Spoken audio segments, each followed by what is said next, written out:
خوشبو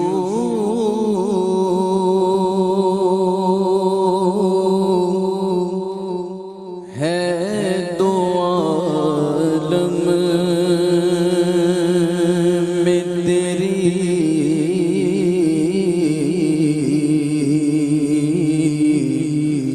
اے گل چیدہ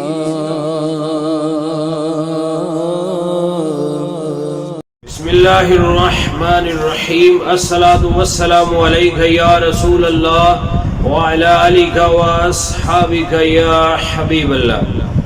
معزز ناظرین و سامعین، ہمارے پیارے آقا صلی اللہ علیہ وآلہ وسلم کی ولادت باسعادت کا مبارک مہینہ ہے۔ پوری دنیا میں عاشقان رسول جشن ولادت منا رہے ہیں، اپنے گھروں کو سجا رہے ہیں، مسجدیں سجا رہے ہیں، گلیاں بازار سجا رہے ہیں، جشن ولادت مصطفیٰ صلی اللہ علیہ وسلم۔ امام قسطلانی، شیخ عبدالحق محدث دہلوی، دیگر بڑے بڑے ائمہ کرام فرماتے ہیں کہ مسلمانوں کا ہمیشہ سے یہ طریقہ چلا رہا ہے کہ وہ ربیع الاول کے مہینے میں آقا علیہ الصلوۃ والسلام کا جشن مناتے ہیں، خوشیوں کا اظہار کرتے ہیں، صدقات و خیرات کرتے ہیں، دعوتوں کا اہتمام کرتے ہیں، محافل سجاتے ہیں، درود پاک کی کثرت کرتے ہیں، اور ان کاموں کی برکت سے سارا سال خیر و برکت رہتی ہے، خیر و عافیت رہتی ہے، آفتیں بلائیں دور ہوتی ہیں، جائز مرادیں پوری ہوتی ہیں۔ شاہ ولی اللہ محدث دہلوی فرماتے ہیں کہ ربیع الاول کے مہینے میں مکہ پاک تھا، اور اہل مکہ پیارے آقا صلی اللہ علیہ وسلم کے جائے ولادت، یعنی اس مکان عالی شان پر جہاں آقا علیہ الصلوۃ والسلام کی ولادت بسعادت ہوئی، سیدہ طیبہ بی بی آمنہ رضی اللہ تعالی عنہا کا مکان عالی شان، جہاں آقا علیہ الصلوۃ والسلام جلوہ افروز ہوئے، آپ کی ولادت بسعادت ہوئی، اس مکان میں اہل مکہ جمع ہو کر پیارے آقا صلی اللہ علیہ وسلم کا میلاد شریف پڑھتے ہیں، میلاد کی محفل ہوتی ہے۔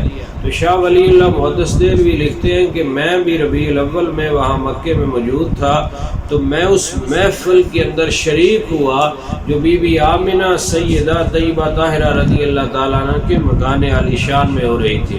وہ مکان آج موجود ہے، صفا مروہ کے گیٹ سے نکلیں تو تھوڑا آگے جا کر ایک پیلے کلر کا مکان ہے جس پر مکتبہ مکہ المکرمہ لکھا ہوا ہے۔ اب انہوں نے اپنی لائبریری اس کو مکتبہ بنایا ہوا ہے۔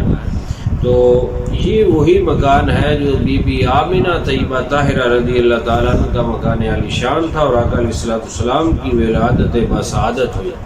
عاشقان رسول اس مکان کی، اس جگہ کی آج بھی زیارت کرتے ہیں۔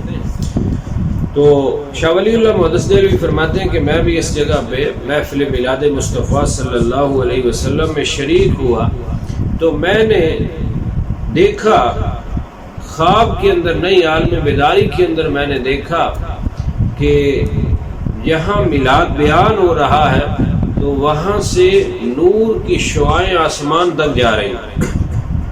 میں حیران ہوا کہ یہ نور کیسا ہے۔ جب میں نے سوچا تو میرے ذہن میں آیا کہ یہ ان فرشتوں کے انوار ہیں کہ جو ذکر حبیب خدا صلی اللہ علیہ وسلم کی محفلوں میں شریک ہوتے ہیں، جو محفل میلاد مصطفیٰ میں فرشتے شریک ہوتے ہیں، ان کے انوار و تجلیات ہیں، نور ہیں۔ تو پیارے آقا صلی اللہ علیہ وسلم کا میلاد پڑھنے سے، میلاد منانے سے انوار و تجلیات کی بارشیں ہو رہی ہیں۔ آمد سرکار سے ظلمت ہوئی کافور ہے، کیا زمین کیا آسماں ہر سمت چھایا نور ہے۔ نور اصلی چمکیا غائب اندھیرا ہو گیا، نور اصلی چمکیا غائب اندھیرا ہو گیا، سوڑا نبی آ گیا تھاں تھاں سویرا ہو گیا۔ تو پیارے آقا صلی اللہ علیہ وسلم کی آمد پر ہی پورا جہان جگمگا اٹھا۔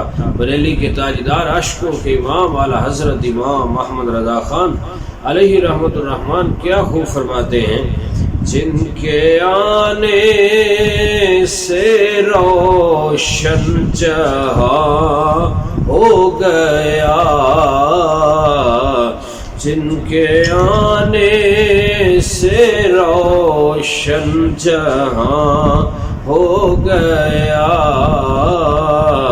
اس نبی کی ولادت پہ لاکھوں سلام، مصطفیٰ جان رحمت پہ لاکھوں سلام، شمع بز میں ہدایت پہ لاکھوں سلام۔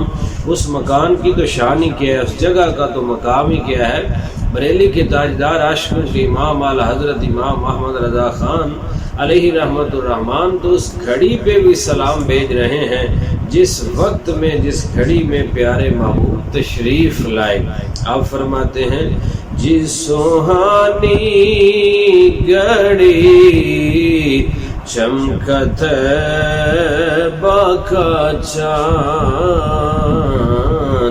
ہمارے پنجابی کے اندر بھی صبح کے وقت کو جب آقا علیہ السلام کی ولادت کا وقت تھا، دن آ رہا تھا، رات جا رہی تھی، سرکار تشریف لائے، اس گھڑی کو، اس وقت کو نور پیر کا ویلا، پنجابی میں کہتے ہیں نور پیر کا ویلا۔ تو اسی طرح جس دن میں آقا تشریف لائے سوموار منڈے، تو اس دن کو پنجابی کے اندر کہتے ہیں پیر شریف۔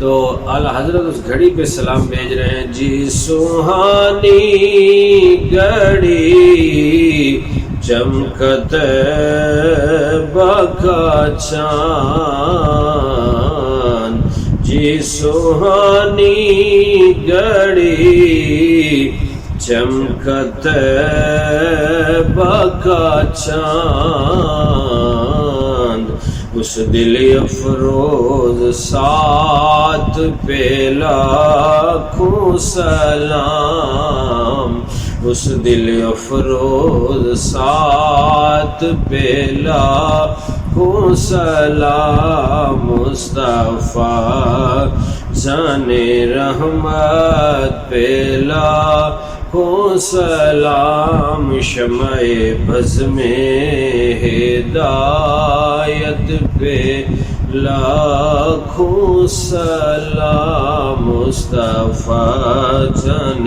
رحمت پہ لاکھوں سلام۔ اللہ رب العزت ہمیں خوب خوب جشن ولادت منانے کی سعادت نصیب فرمائے، آمین بجاہ نبی امین صلی اللہ علیہ وسلم۔ کس منہ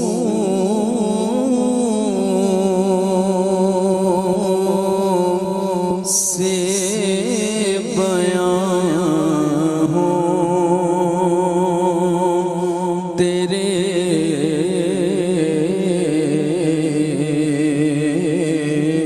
اوصاف